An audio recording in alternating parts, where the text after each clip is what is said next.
सो इस fourth session के 8 में से चौथे सेशन में हम लोग बात करने वाले हैं ट्रेंड इंडिकेटर्स कौन से मैं यूज करता हूं। ओके, फिर इसके बाद में हम लोग बात करने वाले हैं how to draw trend lines. Okay, यानी जो ब्रेकआउट स्ट्रेटेजी है उसका आपको यहाँ पे आइडियली समझ में आना चाहिए सब चीजें। उसका जो मेन हम लोग थीम्स है ट्रेंड लाइंस की ओर ज्यादा फोकस करेंगे। फिर इसके बाद में हम लोग बात करेंगे फिबोनाची रिट्रेसमेंट्स के बारे में। फिबोनाची रिट्रेसमेंट क्या होता है, वो कैसा निकाला जाता है, वो हम लोग जानेंगे।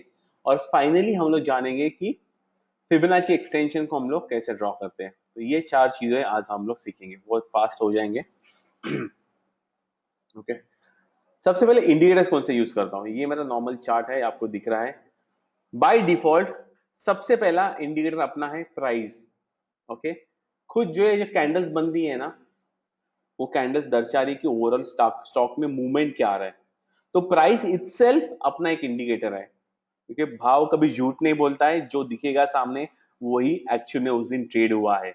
और जब ये भाव का, और सब लोग जो भी उनके इंडिकेटर जो बनाते हैं उनके सब प्राइस के ऊपर ही बेस्ड होते हैं। तो हम लोग इसलिए प्राइस को ही सीधा यूज करते हैं अपनी ट्रेडिंग में। ओके, तो इसलिए हम लोग की ट्रेडिंग को कभी भी हम लोग बोलते हैं प्राइस एक्शन ट्रेडिंग भी हम लोग कभी कभी बोलते हैं। ओके, मगर प्राइस ये सबसे फर्स्ट इंडिकेटर है, हम लोग यूज करेंगे। क्यों? क्योंकि प्राइस कभी झूठ नहीं बोलेगा। आज के दिन अगर ये जो कैंडल बनी है, उस दिन वो ट्रेडिंग वैसे एक्शन हुआ था। उस दिन इतना हाई लगा था, इतना लो लगा था, यहाँ पे ओपन हुआ था और यहाँ पे क्लोज हुआ था। इसलिए कैंडल का नक्शा ऐसा बना है। ओके, तो इसलिए हम लोग यूज करेंगे प्राइस को इटसेल्फ, क्योंकि प्राइस भाव कभी झूठ नहीं बोलता। सेकेंड हम लोग इंडिकेटर यूज करेंगे वो है वॉल्यूम।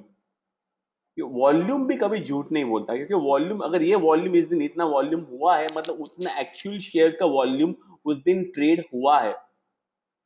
ओके, तो इसलिए जो भी हम लोग के वॉल्यूम के बार्स दिख रहे हैं नीचे की तरफ, ये सब नीचे वाले बार्स, उस दिन उतना वॉल्यूम का एक्शन हुआ है, इसलिए वॉल्यूम के बार्स बन रहे हैं। ओके, समझो एग्जांपल, ये वाले दिन पे अगर ट्रेडिंग हुई है 7,73,652 शेयर की, तो एक्चुअली 600 उतने 52 और दो लास्ट का 2 शेयर भी है, उतने एक्चुअल में वॉल्यूम हुआ है बाइंग और सेलिंग टोटल। ओके, तो इसलिए वॉल्यूम भी झूठ नहीं बोलते, इसलिए वॉल्यूम एक इंडिकेटर को यूज करता हूं। तीसरा इंडिकेटर मैं यूज करता हूं वो है मूविंग एवरेजेस। मूविंग एवरेज का भी कैलकुलेशन क्या है कि जो भी क्लोजिंग प्राइस आता है, एग्जांपल मूविंग एवरेज में अलग अलग होते हैं। एग्जांपल मूविंग एवरेज की सेटिंग आप यहां से कर सकते हैं। तो आप देख सकते हैं कि क्लोज पे भी है, लो पे भी, या हाई पे भी, ओपन पे, मतलब बाय डिफॉल्ट हम लोग क्लोज वाली मूविंग एवरेज यूज करते हैं। मतलब क्या, जो भी क्लोजिंग प्राइस इस दिन का था, जो भी क्लोजिंग प्राइस इस दिन का था, इन दोनों दिन का एवरेज निकालते हैं। अगर मुझे 2 दिन का मूविंग एवरेज चाहिए, तो ये दोनों दिन का मूविंग एवरेज का मैं क्लोजिंग प्राइस डिवाइड बाय 2 करूंगा। सिमिलरली 30 मूविंग एवरेज का 30 दिनों का क्लोजिंग प्राइस डिवाइड बाय 30, जो भी आंसर आएगा वो वहां पे प्लॉट हो जाता है, डॉट। ओके, एग्जांपल ऐसा कुछ, तो यहाँ पे समझो, यहाँ पे प्लॉट होगा वो डॉट। ओके, फिर उसके बाद में डॉट, दूसरा डॉट यहाँ पे आएगा, तीसरा डॉट यहाँ पे आएगा, चौथा डॉट यहाँ पे आएगा, जो भी अपने मूविंग एवरेज का जो आंसर आ रहा है। और इसको ये फिर उसके ऊपर वो लाइन बनाते हैं अपनी सहजता के लिए। इस तरीके से वो लाइन बनती है सिंपल मूविंग एवरेज की। एक्सपोनेंशियल मूविंग एवरेज का भी ऑलमोस्ट थोड़ा सा कॉम्प्लेक्स कैलकुलेशन है, मगर वो भी उसका क्लोजिंग प्राइस के ऊपर ही बेस्ड है। ओके, तो सिंस मूविंग एवरेज एक्चुअल में जो डेटा पॉइंट्स लिए गए हैं वो एक्चुअल क्लोज प्राइसेस को लेते हुए लिए गए हैं, इसलिए वो भी झूठ नहीं बोलेंगे। जो एक्चुअल में उस दिन क्लोज था वही प्राइस यहाँ पे दर्शा रहा है, और अकॉर्डिंगली जैसा प्राइस मूव होगा वो हिसाब से मूविंग एवरेज में मूव होते रहेगा। प्राइस नीचे आएगा तो मूविंग एवरेज भी नीचे आएगा, क्योंकि उसका एवरेज नीचे गिर रहा है। ओके, तो तीसरा इंडिकेटर मैं यूज करता हूं मूविंग एवरेज। चौथा इंडिकेटर नहीं है, चौथा टूल है आप बोल सकते हो, वो यूज करता हूं, है फिबोनाची। फिबोनाची यहाँ पे है, ये वाला, यहाँ पे क्लिक करोगे और ये जब ड्रॉ करेंगे इसको फिबोनाची बोलते हैं। ओके, फिबोनाची एक ऐसा टूल है जो हर जगह पे दिखता है, यानी फिबोनाची नंबर्स इटसेल्फ वो हर जगह पे दिखते हैं। इसलिए फिबोनाची के टूल का यूज जब शेयर मार्केट में भी यूज करते हैं, फाइनेंशियल मार्केट में यूज करते हैं, तो वो क्रिटिकल जो लेवल्स होते हैं वहां पे सपोर्ट आता है या फिर रेजिस्टेंस आता है। डिटेल में फिबोनाची क्या है हम लोग थोड़ा आगे चल के जानेंगे ट्रेंड लाइंस के बाद, जब ये फिबोनाची की शुरुआत करेंगे तभी। और एज ऑफ ना फिबोनाची एक चौथा टूल है, वो हम लोग यूज करते हैं क्योंकि वो दुनिया भर उसको यूज करते हैं सब लोग। और वो टूल के जो भी ये लेवल्स आपको ये लाइन दिख रहे हैं, डॉट वाले लाइंस आते हैं, तो वहां पे सपोर्ट आता है या फिर रेजिस्टेंस आता है। ओके, तो सिर्फ ये 4 टूल्स हम लोग यूज करेंगे टेक्निकल एनालिसिस के लिए, और कुछ भी हम लोग यूज नहीं करेंगे इसके अलावा। ओके, बाकी के आप पूछेंगे मेरे को सिर्फ सिंपल क्वेश्चन कि महेश बाकी के RSI मैककैट शेकैट जो लोग यूज करते हैं वो यूज नहीं करने का क्या? मैं तो बोलता मैं तो यूज नहीं करता, क्योंकि क्या है कि RSI ऊपर जाएगा, क्या होता है मालूम है क्या? RSI ऊपर जाएगा और स्टॉक नीचे गिरेगा, और कभी भी स्टॉक ऊपर जाते रहता है और RSI नीचे जाते रहता है। कभी कभी RSI ऊपर ओवरबॉट टेरिटरी दिखाते रहता है, स्टॉक और भी चलता है उसके बाद में भी। इन अदर वर्ड RSI दिखाएगा एक और स्टॉक करेगा एक। ये लोग उसको RSI को स्टॉक डिवर्जेंस RSI डिवर्जेंस बोलते हैं, यानी उसको जो भी टेक्निकल भाषा है उनका उनको करना रहता है। मगर अपने पास उतना टाइम नहीं है वो सब एनालिसिस करने के लिए, लाइन को देखने के लिए, क्योंकि ये लाइन का जो कैलकुलेशन है ना, ये लाइन के ऊपर प्राइस के ऊपर ही बना है, तो इसको देखने की जरूरत ही नहीं है। सीधा का सीधा हम लोग क्या बोलते हैं, पानी एकदम सोर्स से पियेंगे ना। आपको ऑप्शन दिया गया, आप नल का पानी पियोगे या सीधा से सीधा आपको अगर गंगोत्री से पानी दिया वो पियोगे, राइट? गंगोत्री वाला पानी पियेंगे ना, तो सेम थिंग वहां पे ही है। RSI ये यहाँ पे, और सेकेंडरी सिंस ये इससे डिराइव्ड है, जो भी ये इंडिकेटर्स है, सिर्फ RSI नहीं, मैकैड हो, स्टोकेस्टिक्स हो, विलियमसन हो, जो भी इंडिकेटर्स है वो सब सिर्फ प्राइस से डिराइव होने के कारण, प्राइस मूव होने के बाद में RSI थोड़ी देर के बाद में मूव होता है, यानी इसमें भी लैग है। तो इसलिए हम लोग ये नीचे वाले इंडिकेटर्स मैं तो यूज ही नहीं करता, इंडिकेटर बेस्ड ट्रेडिंग में बिल्कुल भी नहीं करता मेरी जिंदगी में, इसलिए आपको नीचे कोई इंडिकेटर दिखेगा ही नहीं मेरे ट्रेडिंग में। ओके, तो प्लस वो लाइफ फुकट कॉम्प्लेक्स कर देता है, चार्ट के नीचे सर्कस हो जाता है। आप बोलेंगे अरे RSI नीचे जा रहा है, स्टॉक ऊपर जा रहा है, मेरा मूविंग एवरेज उधर जा रहा है, मैं करूँ तो क्या करूँ? कंफ्यूजन।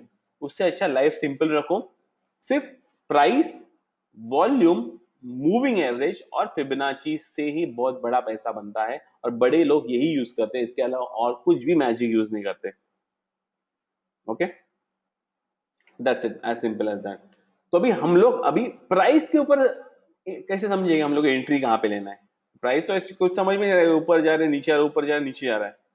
तो ऊपर नीचे में कुछ अपने को आइडिया लाने के लिए कि भाई ये क्या हो रहा है, उसके लिए हम लोग यूज करेंगे trend lines. Okay, trend line यहाँ पे है, ठीक है, वहां से आप क्लिक करके ये सब ट्रेंड लाइंस निकाल सकते हैं। अब ये ट्रेंड लाइन निकालने के मेरे 4 रूल्स है। वो 4 रूल्स अगर आप एग्जैक्टली फॉलो करोगे, एग्जैक्ट मतलब एग्जैक्ट फॉलो करेंगे, तो 80% तक का या फिर 80% से भी ज्यादा स्ट्राइक रेट आएगा। मेरा स्ट्राइक रेट उससे ज्यादा है, मगर मैं उस आजकल डिप्लाई मैं ज्यादा डिप बाय कर रहा हूँ। मगर तो भी मगर इवन फॉर दैट ये मल्टीबैगर ट्रेडिंग में स्पेशली ये यूज होगा। अब मैं एक्सटेंसिवली यूज करता हूँ मल्टीबैगर ट्रेडिंग में, क्योंकि मल्टीबैगर ट्रेडिंग में वैसे मैं ब्रेकआउट ट्रेड्स लेता हूँ। नेक्स्ट सेशन में हम लोग मल्टीबैगर ट्रेडिंग की स्ट्रैटेजी भी जान लेंगे, बट ये सेशन में ये 4 रूल्स को एकदम सही तरीके से इस्तेमाल कीजिए, और ये रूल्स का इस्तेमाल प्रैक्टिस रेगुलरली कीजिए। और आप जो भी प्रैक्टिस करोगे, ड्राइंग्स करोगे, उस ड्राइंग्स का प्लीज मुझे आप टेलीग्राम पे उसके चार्ट्स भेजिए, ताकि मैं आपके ड्राइंग सही करें कि गलत करें, मैं थम्स अप थम्स डाउन देके आपको फीडबैक दे सकता हूँ। ओके, तो let's say first of all मैं आपको दिखाता हूँ कि ये 4 इंपॉर्टेंट रूल्स क्या है ट्रेंड लाइंस के।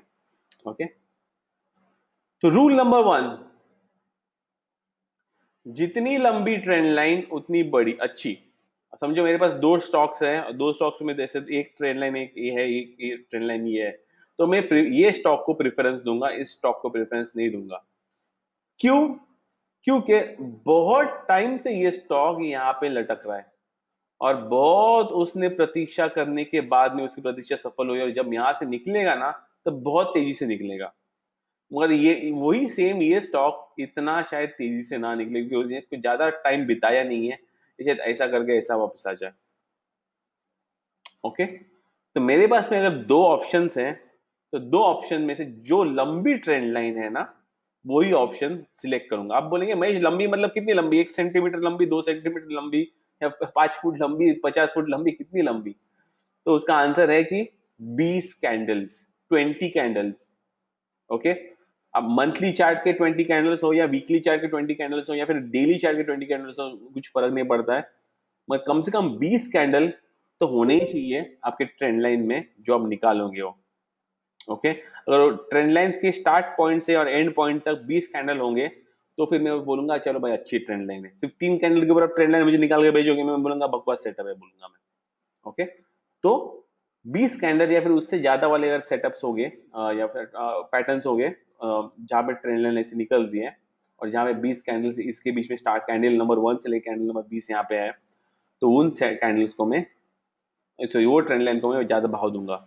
और मेरे को 20 से ज्यादा 30 वाली देखी ट्रेंड लाइन, 30 कैंडल वाली ट्रेंड लाइन दिखे, तो फिर मैं 30 कैंडल वाली ट्रेंड लाइन को मैं भाव दूंगा ज्यादा, ना कि 20 वाली को। तो ये है रूल नंबर 1। ओके, ना अभी रूल नंबर 2 क्या है? रूल नंबर 2 क्या है कि ये होगी रेजिस्टेंस लाइन और ये होगी सपोर्ट लाइन। ये रेजिस्टेंस और सपोर्ट लाइन के बीच में का ये जो एंगल है ना, तो हिंदी में क्या बोलते हैं मुझे मालूम नहीं, मगर जो एंगल है, ओके, वो एंगल जितना छोटा होगा उतना अच्छा है। जितना छोटा होगा उतना अच्छा है। क्यों? ये वापस वही समझिए कि स्टॉक ऐसा कुछ कर रहा है, ऊपर जा रहा है नीचे आ रहा है, ऊपर जा रहा है नीचे आ रहा है, बहुत तपस्या कर रहा है वो, ऊपर जा रहा है नीचे आ रहा है, ऊपर जा रहा है नीचे आ रहा है, ऊपर जा रहा है नीचे आ रहा है, इतना टेंशन बढ़ गया कि फाइनली यहां से एक्सप्लोड हो गया।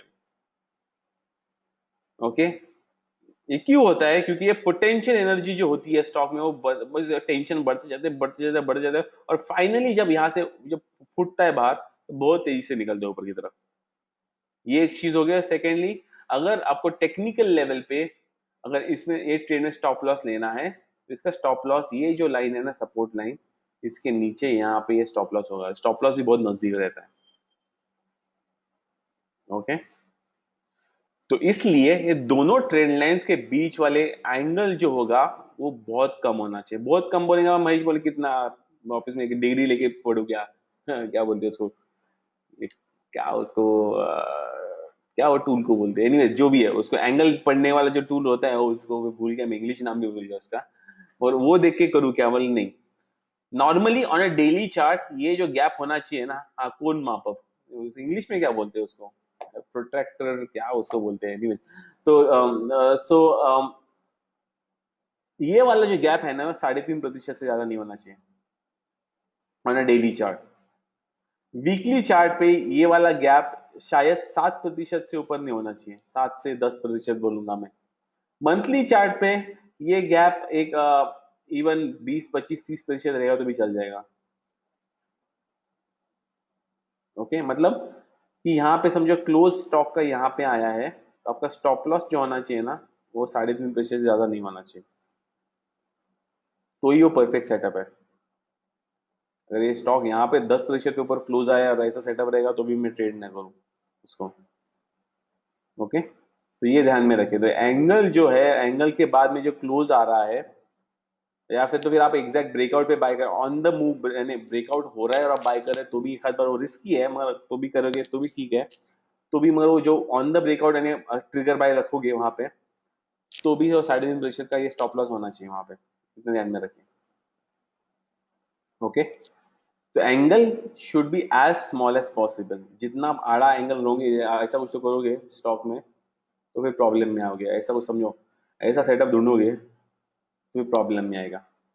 यानी ये दोनों में का और एक कैंडल ऐसी बनी है समझो,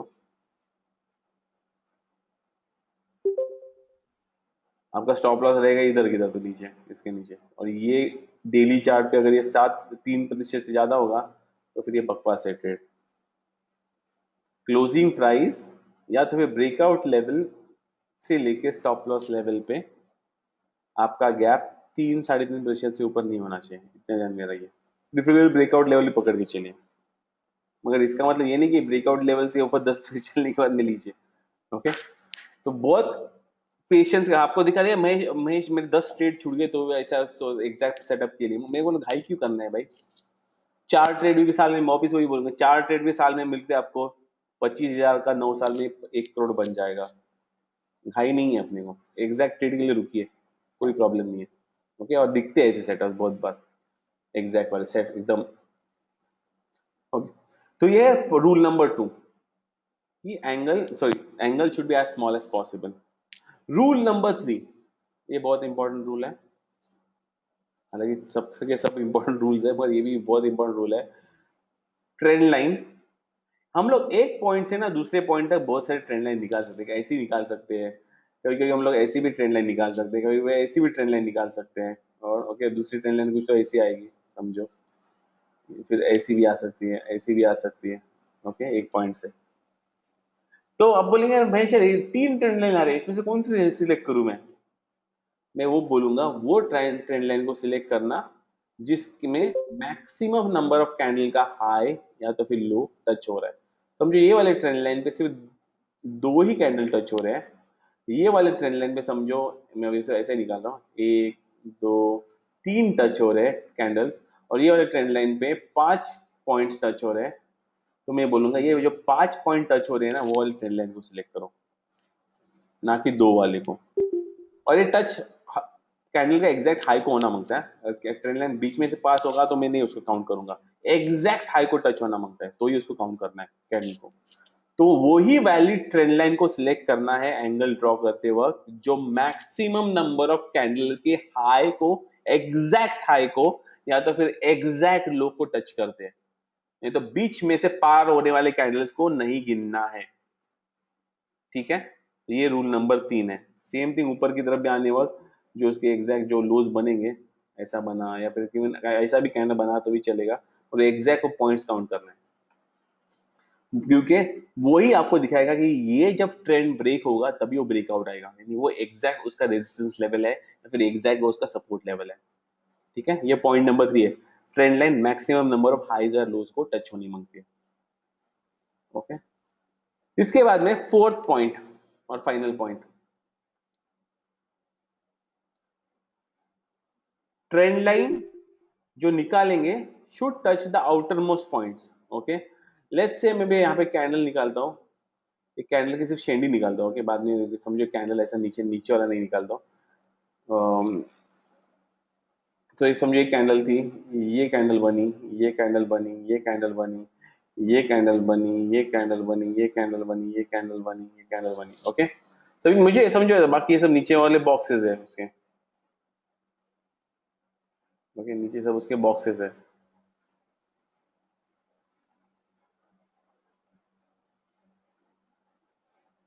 ओके, तो इसके ऊपर मैं ट्रेंड लाइन कैसे निकालूंगा? मैं ट्रेंड लाइन को ऐसे लूंगा, पहला सबसे हाईएस्ट पॉइंट से उसको नीचे की तरफ लाऊंगा, ऐसा ऐसे एग्जैक्ट करना जैसे बता रहा हूँ, और जहां पे वो फर्स्ट टच मार रहा है ना, ये मेरी ट्रेंड लाइन है। आप बोलेंगे महेश यार तुमने तो बोला जो मैक्सिमम टच कर रही है वो ट्रेंड लाइन बोल रहे हो, ये तो ये दो ही टच, मैं ये और एक में ट्रेंड लाइन निकाल सकता हूँ, समझो मैं सेकंड ट्रेंड लाइन लाल कलर की निकालता हूँ, ये तो उससे ज्यादा पॉइंट्स को टच कर दिया महेश, ये तो 3 पॉइंट को टच कर दिए, ये वैलिड नहीं हो सकती क्या? मैं बोलूंगा नहीं, मैं बोलूंगा ये जो लास्ट वाली लाइन है ना ब्लैक वाली, वो वैलिड है, क्योंकि अगर आप यहाँ पे ब्रेकआउट पे बाय करेंगे तो यहाँ पे वापस रेजिस्टेंस आ सकता है, तो उससे अच्छा सबसे आउटर मोस्ट ट्रेंड लाइन है जो बनेगी, उसमें ही उसको अपन को लेना है। ये अंदर वाले ट्रेंड लाइंस को मत लो, ये वाले बोलेंगे महेश इसमें तो 4 मिल रहे हैं मेरे को, नहीं। यहाँ पे आप भले आप ट्रेड लोगे, यहाँ पे कैंडल यहाँ पे समझो बंद हो गया, यहाँ पे ट्रेड लिया और आगे चल के यहाँ पे अटक गया तो यहाँ पे रेजिस्टेंस, वो रेजिस्टेंस बहुत नजदीक रहेगा, दूर भी नहीं है ऐसा, फिर पूरा ट्रेड फुस, स्टॉक ऊपर जाके वापस नीचे आएगा। इसलिए पॉइंट नंबर 4 मेरा ये है, रूल नंबर ये है कि आउटर मस्ट ट्रेंड लाइन को कनेक्ट करना है, और ट्रेंड लाइन सिंपल इसमें ड्रॉ करना है, सीधा का सीधा उसको, सीधा हाईएस्ट पॉइंट से उसको हॉरिजॉन्टल जेतो रखो और उसके नीचे की तरफ उसको लाओ और देखो कहाँ पे पहला टच मार रहा है। ओके, तो ये 4 रूल्स है। रिकैप करने के लिए रूल नंबर 1 क्या है? Longer the trend line the better, 20 candle का सेटअप होना मांगते कम से कम, एंगल दोनों इसमें से छोटा होना मांगता है 3.5% नॉर्मली ऑन डेली चार्ट, और उसके उसके ऊपर थोड़ा रिस्क बढ़ते जाएगा जैसे आप एंगल बढ़ेगा फ्रॉम द ब्रेकआउट लेवल।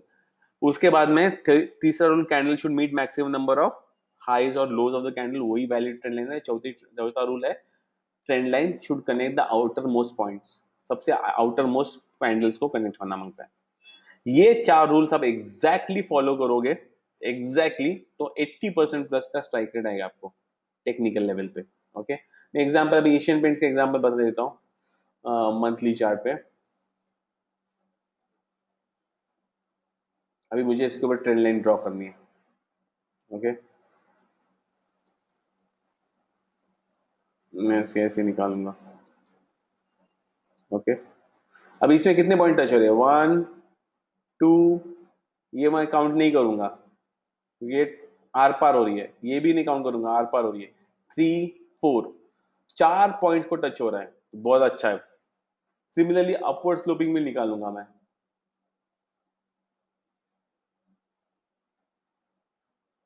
ये कितने पॉइंट्स को टच हो रही है? आउटर, इसको देखो, इसको भी मैं आउटर मोस्ट में लाऊंगा, यहाँ से लेके ऊपर तक ऐसे लेके जाऊंगा, और ये 3 पॉइंट्स को टच हो रही है, राइट।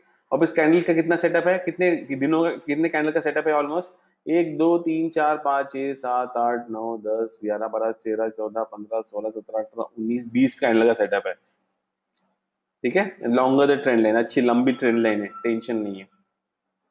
एंगल भी कितना छोटा है देखो, अभी समझो मैंने इसका ब्रेकआउट लेवल से, इसका ब्रेकआउट लेवल कितने पे है? 222 का है, और इसका 115 पे 1115 पे ही है, सो ऑलमोस्ट 10% से भी कम है। और ये मंथली चार्ट में 30% भी चल जाता है। ओके, तो 10% का भी 10% से कम उसका एंगल है, तो इसलिए ये वाली ट्रेंड लाइन परफेक्ट सेटअप है, एंगल भी छोटा है। ऑलराइट, और फाइनली आउटर मोस्ट इस पॉइंट्स को टच हो रहा है। अभी इसमें मैं इस पॉइंट को टच ऐसा नहीं निकालूंगा, ये ट्रेंड लाइन नहीं निकालूंगा ऐसा। ओके, कर निकालने के लिए ऐसा निकाल सकता हूँ मैं, मगर ये ट्रेंड लाइन नहीं निकालूंगा मैं इसको ही ज्यादा वैलिडिटी दूंगा। ओके, कभी कभी रूल नंबर 4 को अपन कभी कभी वायलेट कर सकते हैं, नहीं ऐसा नहीं, मगर स्टार्ट फर्स्ट 3 रूल्स को एग्जैक्टली फॉलो करना है। Longer the trend line, number of candles, और angle between the trend line. चौथे रूल को कभी कभी आप कीजिए प्लस माइनस, मगर अगर चौथा रूल को फिट भी कर सकते तो भी अच्छी बात है। ओके, क्योंकि एनीवेज अभी ये जो क्लोज जो आने वाला है, इसके ऊपर ये प्रीवियस रेजिस्टेंस के ऊपर आने वाला है। समझो अभी ये मंथली क्लोज यहाँ पे आया, तो ये मंथली पे ब्रेकआउट देने वाला है, और ये मेरा मल्टी बैगर पोर्टफोलियो में मेरा स्टॉक जाएगा ये फिर। ओके, तो इस तरीके से आपको ट्रेंड लाइंस ड्रॉ करने हैं। Alright, simple rules. कुछ क्वेश्चन रह गए तो डेफिनेटली आप टेलीग्राम में मुझे मैसेज कीजिए, मैं आपको उसके आंसर्स दे दूंगा। Alright, so now let's move on next to. और अभी ये आपको जो वापस और एक चीज बता देता हूँ यहाँ पे, अगर आपको स्टॉप लॉसेस चाहिए, स्टॉप लॉस हालांकि मैं रखता नहीं हूँ, मनी मैनेजमेंट स्टॉप लॉस देते हैं, तो स्टॉप लॉस लाइन इसके नीचे ऐसे आएगी, सपोर्ट लाइन के जस्ट नीचे ऊपर की तरफ ये स्टॉप लॉस लाइन आएगी। Alright, longer the trend line the better, angle दोनों में का छोटा होना मांगता है। Trend line should meet maximum number of highs, और trend line should connect outer most points. के बाद में ब्रेकआउट आता है, ब्रेकआउट के बाद में हम लोग बाय एनी ब्रेकआउट स्ट्रेटजी के बारे में नेक्स्ट सेशन में बात करेंगे, but as of now trend line कैसे निकाली जाती है वो बता रहा हूं मैं आपको। ओके, तो ये ट्रेंड लाइन यहाँ पे भी देखिए, यहाँ पे मैं अगर निकालू ट्रेंड लाइन तो ऐसा कुछ तो आएगा ट्रेंड लाइन।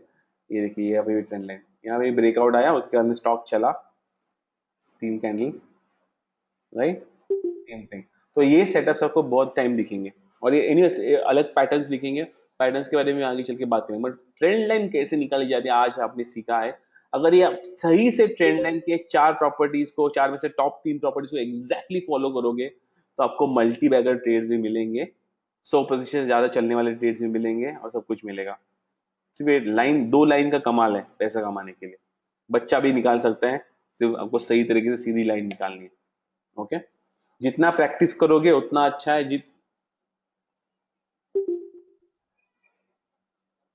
जितना प्रैक्टिस करोगे उतना अच्छा है, क्योंकि और प्लस वो प्रैक्टिस के चार्ज मुझे भेजते रहिए टेलीग्राम पे, ताकि मैं आपको बता सकूं कि सही है कि गलत। ऑलराइट, फाइनली अभी हम लोग नेक्स्ट टॉपिक पे मूव करते हैं कि how to draw Fibonacci retracement और फिबोनाची एक्सटेंशन। इसके पहले फिबोनाची क्या है वो तो जान लेते हैं। फिबोनाची ये नाम का एक बंदा था इटली का, लियोनार्डो फिबोनाची, उसने फिबोनाची सीरीज का इजाद किया है। फिबोनाची सीरीज क्या है इसका अपन देख लेते हैं, आपने हम मतलब स्कूल डेज में भी सीखा था, जैसे रिवीजन कर लेते हैं। फिबोनाची सीरीज ये है कि ये जो नंबर सीरीज बनी है ना, 1 + 1 = 2, 2 + 1 = 3, 3 + 2 = 5, 5 + 3 = 8, 8 + 5 = 13, 13 + 8 = 21। तो ये वो सीरीज है। जो प्रीवियस नंबर को ऐड करते हैं, 1+2 is 2, 1+2 is 3, 3+2 is 5, 5+3 is 8, 8+5 is 13, इसको फिबोनाची सीरीज बोलते हैं। ओके, सिंपल मैथ, कुछ रॉकेट साइंस नहीं है उसमें। ऑलराइट, तो फिर इस सीरीज का मतलब क्या है? ये सीरीज अगर आप चेक करोगे ना, दुनिया भर में हर जगह पे नेचर में अवेलेबल है, भले वो एनिमल किंगडम में हो, ओके, भले वो कोई अपने ह्यूमन बींग्स में भी हो, ओके, या तो फिर इवन फॉर दैट मैटर आप कोई भी सनफ्लावर में हो, या फिर जो भी जगह जहां पे भी आप देखोगे वहां पे ये फिबोनाची सीरीज का एप्लीकेशन आपको दिखेगा। इवन ब्रह्मांड में भी आपको दिखेगा, यूनिवर्स में भी अगर फिबोनाची इन यूनिवर्स में टाइप करूं तो आपको वहां पे भी फिबोनाची का वो सीरीज में दिख जाएगा सब कैलकुलेशन। तो सिंस फिबोनाची हर जगह पे अवेलेबल है, दुनिया में हर हर कण में अवेलेबल है, और हम लोग मनुष्य भी यूनिवर्स में से ही बने हैं, राइट, एटम्स एंड मॉलिक्यूल से, तो कोई बड़े ज्ञानी ने सोचा रहेगा कि भाई हम लोग के ह्यूमन के इमोशंस भी ऐसे ही चलते रहेंगे, कि हम लोग सिंस हम लोग एटम्स और मॉलिक्यूल से बने हैं जो दुनिया में है, और सिंस दुनिया में सब कुछ फिबोनाची सीरीज के हिसाब से चलता है, तो हमारी इमोशन भी शायद सीरीज के हिसाब से चलती होगी। तो ऐसा कुछ उन्होंने सोचा, और वो सोच कितनी सही है वो गलत है वो मालूम नहीं, मगर जब से इसको फाइनेंशियल मार्केट में इन्होंने लगाया है फिबोनाची सीरीज को, तब से वो सीरीज बहुत अच्छी तरह से काम करती है हर एक लेवल पे। रिसेंटली मैंने जो पीसी ज्वेलर का ट्रेड लिया था, फिबोनाची लेवल पे लिया था, एग्जैक्ट बॉटम पकड़ा था। ऐसे बहुत सारे ट्रेड में लिया, मेरे को अभी रिसेंट वाला एग्जांपल मेरे जो दिमाग में है वो आपको बता रहा हूं मैं, मगर फिबोनाची सीरीज का ये कमाल है। ओके, फिबोनाची सीरीज का हम लोग उपयोग करते हैं दो चीजों के लिए, एक तो डिप बाइंग के लिए, गिरते हुए स्टॉक को कैसे बाय किया जाए उसके लिए, और सेकेंडली हम लोग करते हैं फिबोनाची से टारगेट सेटिंग के लिए, स्टॉक कहां तक जा सकते हैं उसके लिए। ओके, तो सबसे पहले हम लोग देख लेते हैं फिबोनाची के इंपॉर्टेंट लेवल्स क्या है। अभी मैं फिबोनाची सीरीज निकालता हूं, मैं अभी investing.com पेज खुलता हूं, और इंपॉर्टेंट फिबोनाची के लेवल्स पहले जानते हैं फिबोनाची रिट्रेसमेंट के पहले।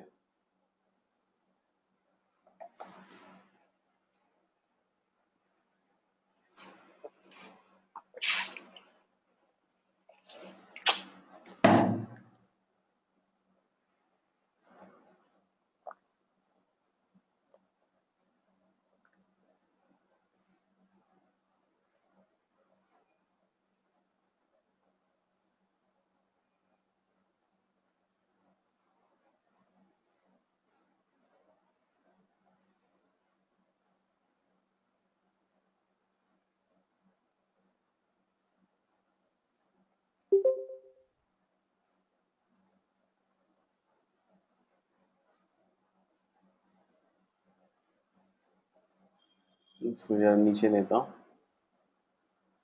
investing.com पे अभी मैंने आपको दिखा दिया टूल कहाँ पे, चार्टिंग पे ये वाला टूल है ना, यहाँ पे वो फिबोनाची का टूल है। investing.com पे अगर आपको देखना है टूल, तो यहाँ पे ये त्रिशूल दिख रहा है ना, उसमें जाना पड़ेगा, त्रिशूल के अंदर फिबोनाची रिट्रेसमेंट में क्लिक करना है। ओके, और इसको मैं ड्रॉ करके दिखाता हूँ।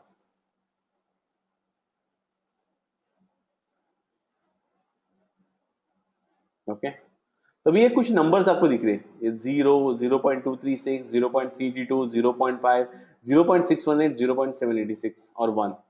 सेम थिंग आपको यहाँ पे भी दिखेगा। यहाँ पे मैं अगर निकाल के दिखाऊं आपको, तो ये कुछ ऐसे दिखेंगे।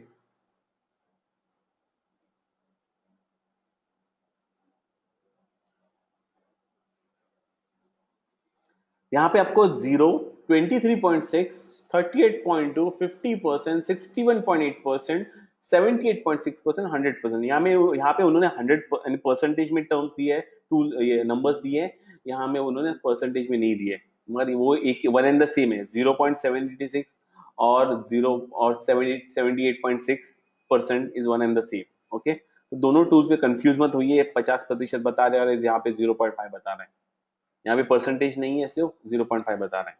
ओके, तो एनीवेज अब तो ये कुछ इंपॉर्टेंट फिबोनाची के लेवल्स हैं, वो उसको हम लोग अभी पढ़ेंगे। ओके, तो सबसे मोस्ट इंपॉर्टेंट लेवल, ओके, सबसे मोस्ट इंपॉर्टेंट लेवल है ना ये 61.8% रिट्रेसमेंट है, फिर 0.618 का जो लेवल है ना, ये सबसे इंपॉर्टेंट लेवल है। इसको ये बोलते हैं गोल्डन रेशियो।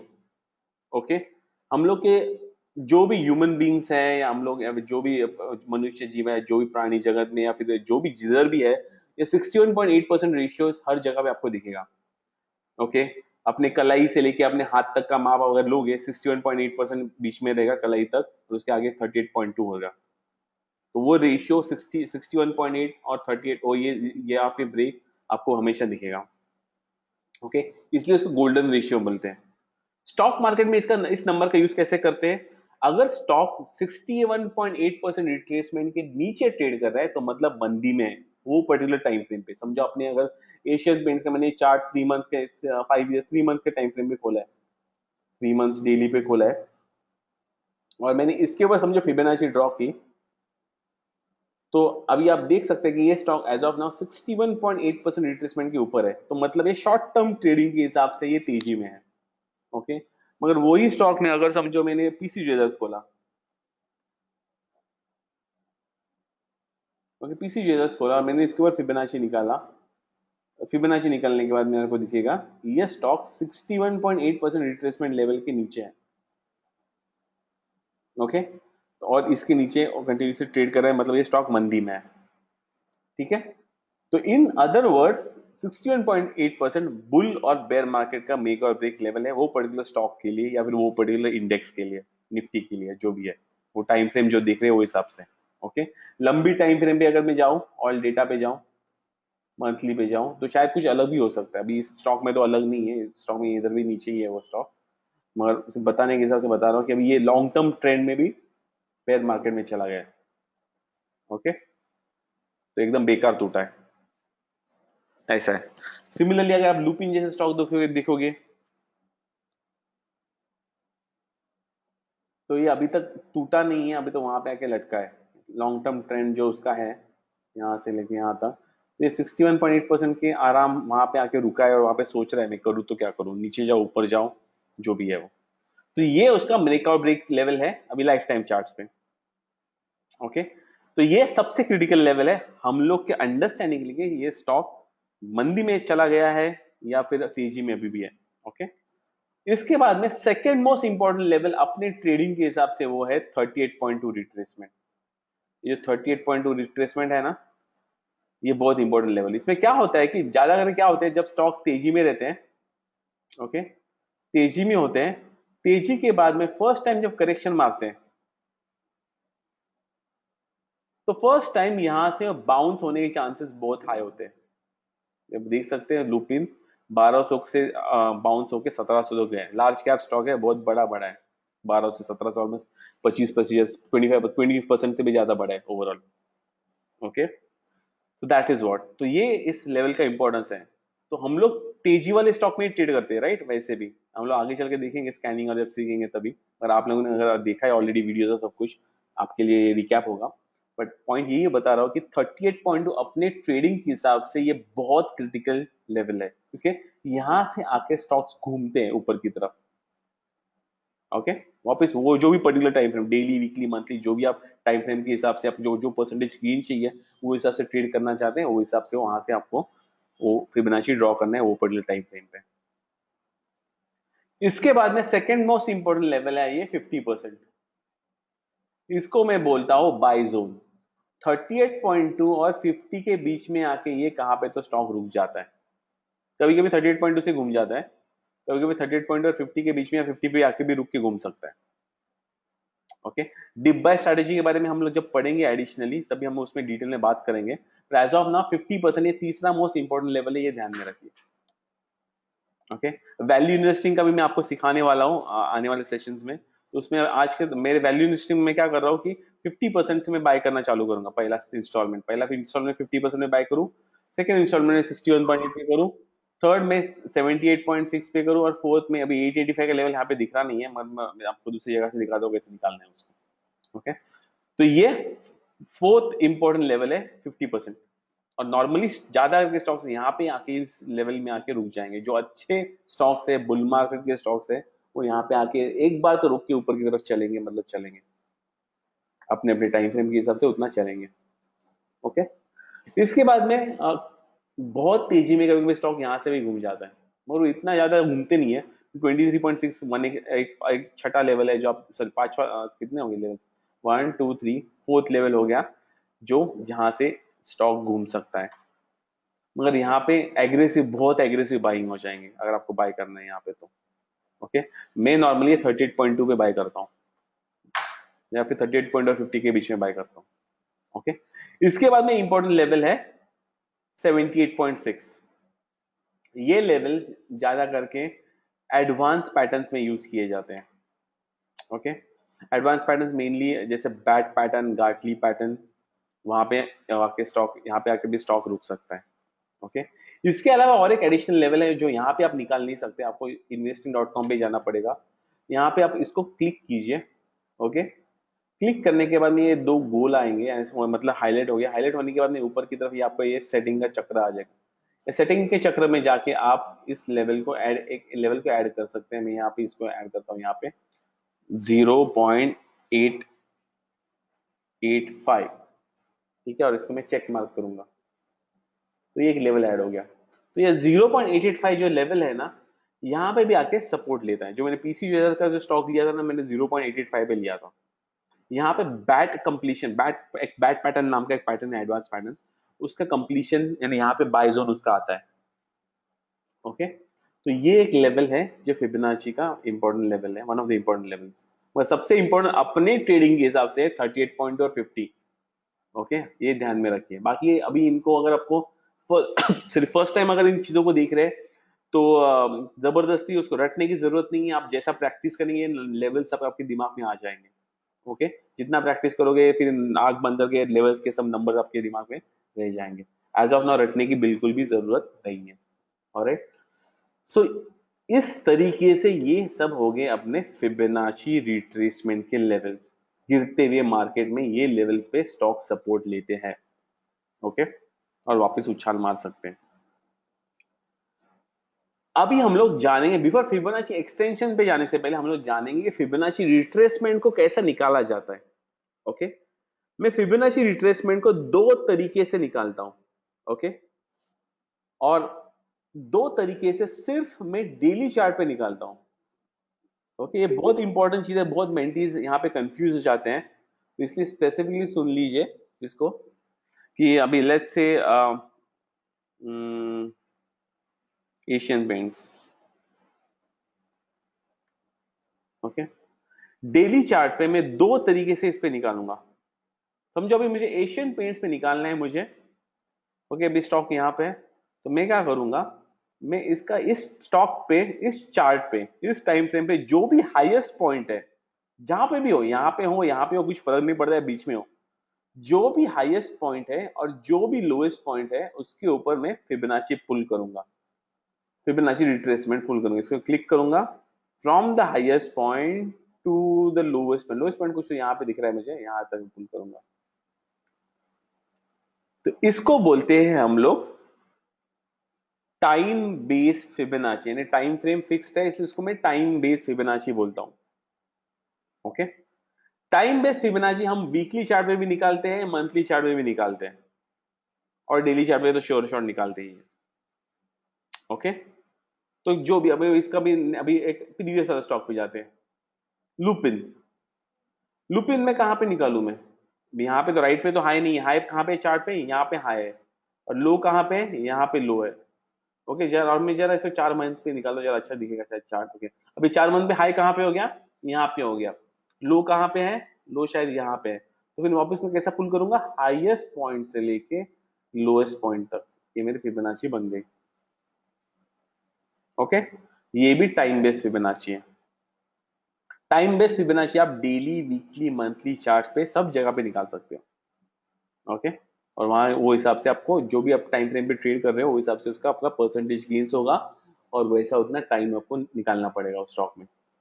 ओके, इसके बाद में दूसरी टाइप की फिबोनाची जो निकालते हैं वो है price based Fibonacci. Okay, price based Fibonacci हम लोग सिर्फ और सिर्फ डेली चार्ट पे ही निकालेंगे, मंथली और वीकली चार्ट पे बिल्कुल भी नहीं निकालेंगे। ओके, बहुत सारे लोग कंफ्यूजन यहाँ पे करते हैं, वहां पे जाके प्राइस बेस्ड फिबोनाची निकालते हैं, फिर कंफ्यूजन हो जाता है। प्राइस बेस्ड फिबोनाची मतलब क्या है कि आपको मैं ड्राइंग बोर्ड पे पहले निकाल देता हूं। जब कोई स्टॉक कुछ ऐसा कर रहा है, ओके, 3 महीने के चार्ट पे, और सडनली कुछ ऐसा चलना चालू हो गया, और ये सडन मूव 20% से ज्यादा की होनी चाहिए, तो फिर मैं यहाँ पे इस हाईएस्ट पॉइंट से लेके लोएस्ट पॉइंट पे मेरा फिबोनाची पुल करूंगा। तो इसके बाद में शायद वो स्टॉक ऐसा डिप करे, मगर हाईएस्ट पॉइंट से लेके लोएस्ट पॉइंट पे मैं फिबोनाची पुल करूंगा। ओके, तो एग्जाम्पल, अभी रीसेंट एग्जाम्पल बताने के लिए कौन सा है वो, मनाली पेट्रो। 3 मंथ्स के चार्ट पे जाता हूं मैं, साइडवेज मूवमेंट है, राइट, और फिर सडन स्पाइक आ रहा है। तो फिर मैं फिबोनाची कहां पे निकालूंगा यहाँ पे, हालांकि इसका लो कहां पे मालूम है, सबसे लोएस्ट पॉइंट यहाँ पे है, मगर मैं ये नहीं पकड़ूंगा, मैं इसका पकड़ूंगा कि करंट नीचे मूव का लोएस्ट पॉइंट क्या है। करंट मूव का लोएस्ट पॉइंट ये है, ओके, और करंट मूव का हाईएस्ट पॉइंट क्या है, करंट मूव का हाईएस्ट पॉइंट ये है। फिर ये मेरा फिबोनाची में पुल करूंगा इसके हाईएस्ट पॉइंट से लेके इसके लोएस्ट पॉइंट तक। ये हो गया मेरा प्राइस बेस्ड फिबोनाची। ओके, मैं टाइम बेस नहीं करूंगा यहाँ पे, जब भी ऐसा कुछ सेटअप रहेगा तो यहाँ पे सिर्फ डेली चार्ट, ऑब्वियस बोला, सिर्फ डेली चार्ट पे मैं प्राइस बेस्ड फिबोनाची यूज करूंगा। अगर आपको ये लो पॉइंट्स और हाई पॉइंट्स अगर समझ में नहीं आ रहे हैं, तो फिर कैंडलस्टिक को आप हाइकेनाशी में चेंज कीजिए। ओके, और मैं अपडेट करता हूँ हाइकेनाशी।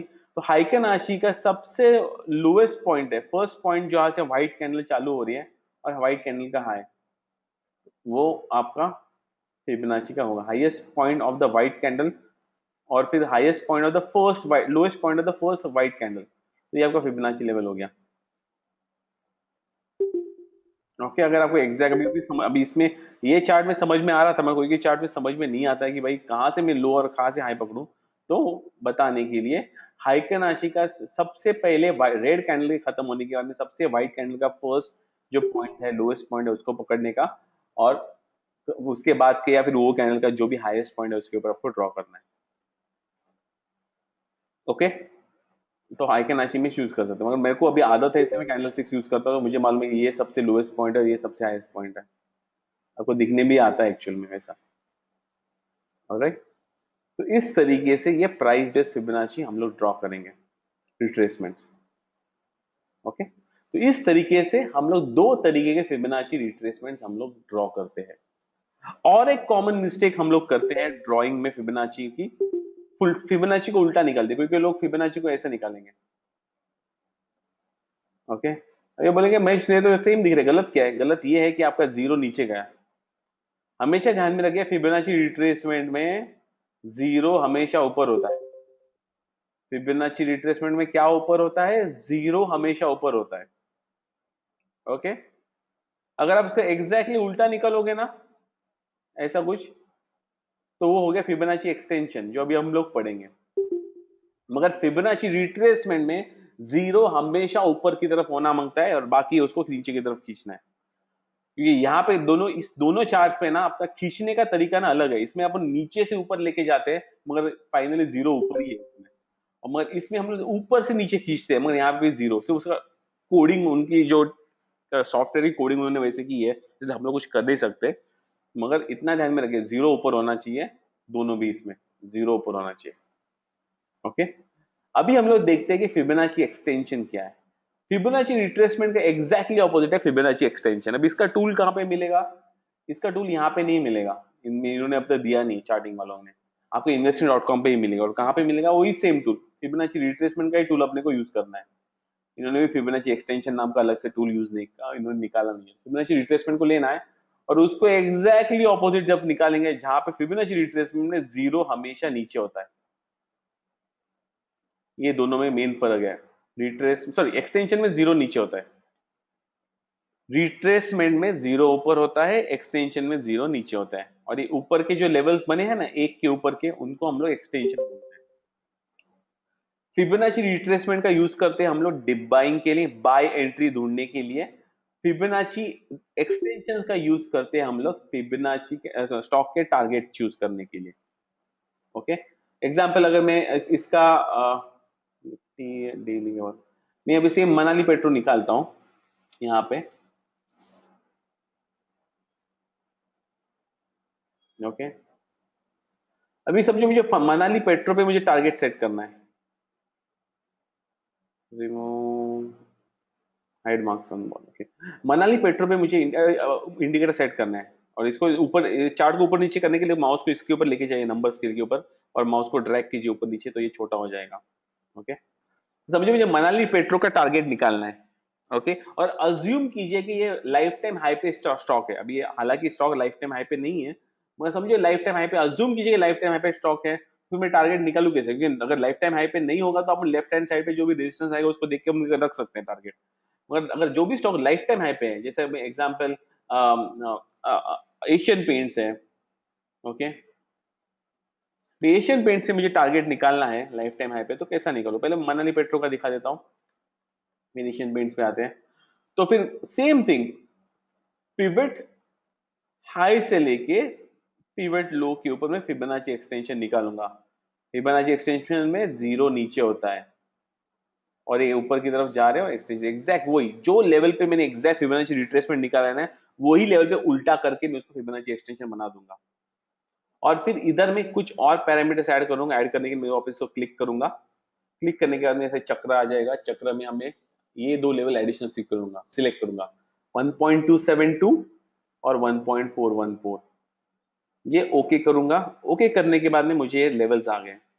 तो मेरा टारगेट वन दिखा रहा है कि 49.86 मेरा टारगेट है, और 1.414 मेरा टारगेट टू है। ओके, और इसके हिसाब फिबोनाची रिट्रेसमेंट के हिसाब से मेरे को बाय कहाँ पे करना था? नॉर्मली मैं 38.2 की उधर मैं बाय करता हूँ।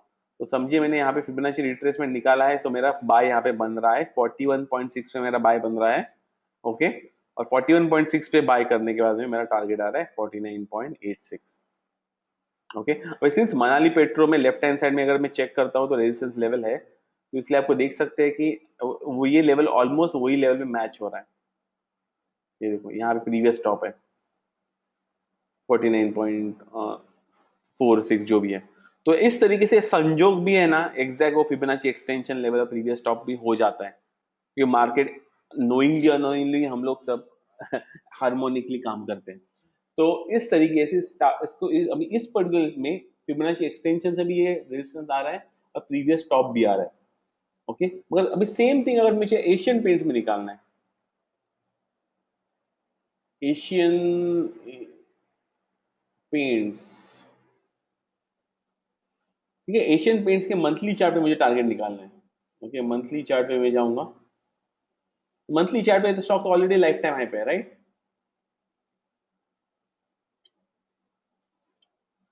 तो इसके ऊपर मैं पहले सेटअप निकालूंगा कि भाई ब्रेकआउट कहाँ से दे रहा है इसका। इसका ब्रेकआउट यहाँ पे आ रहा है। ओके, ब्रेकआउट तो यहाँ से आ रहा है।